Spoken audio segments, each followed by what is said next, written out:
ನೋಡಿ, ಮಾನ್ಯ ಜಗದೀಶ್ ಶೆಟ್ಟರ್ ಅವರು ನಮ್ಮ ಬಿ ಜೆ ಪಿದ ಅತ್ಯಂತ ಹಿರಿಯ ನಾಯಕರಾಗಿದ್ದರು.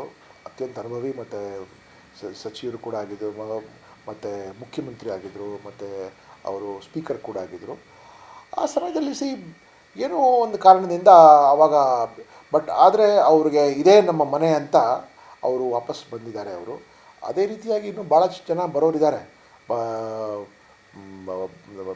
ಪಕ್ಷದಲ್ಲಿ ಒಂದು ಭವಿಷ್ಯವನ್ನು ನೋಡ್ತಾರೆ, ಪಕ್ಷದಲ್ಲಿ ಒಂದು ಪಾತ್ರವನ್ನು ನೋಡ್ತಾರೆ.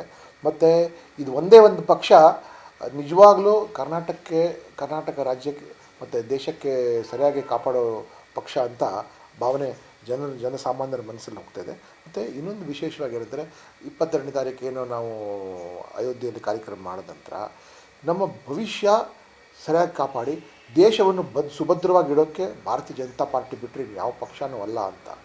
ಯಾಕೆಂದರೆ ಕಾಂಗ್ರೆಸ್ನವ್ರದ್ದು ನೀತಿ ನೀವು ನೋಡ್ತಾ ಇದ್ದೀರಾ, ಮೇಲಿನ ಮೇಲೆ ದುಷ್ಟಶಕ್ತಿಗಳ ಜೊತೆ ಗುರುತಿಸ್ಕೊಳ್ಳೋದು, ಮತ್ತು ದೇಶ ಹೊರಗಡೆ ಹೋಗ್ಬಿಟ್ಟು ದೇಶವನ್ನು ಅವಮಾನ ಮಾಡೋದು, ಮತ್ತು ಅಕ್ಕಪಕ್ಕ ದೇಶಗಳಲ್ಲಿರೋ ಅಲ್ಪಸಂಖ್ಯಾತರ ಜೊತೆ ಗುರುತಿಸ್ಕೊಂಡು ಅವ್ರಿಗೆ ಒಳಗಡೆ ಅವಮಾನ ಮಾಡಿಸೋದು, ಮತ್ತು ಇಲ್ಲಿರೋ ಅಲ್ಪಸಂಖ್ಯಾತರಿಗೇನೋ ಏನು ಕಲ್ಯಾಣ ಮಾಡಿಕೊಟ್ಟು.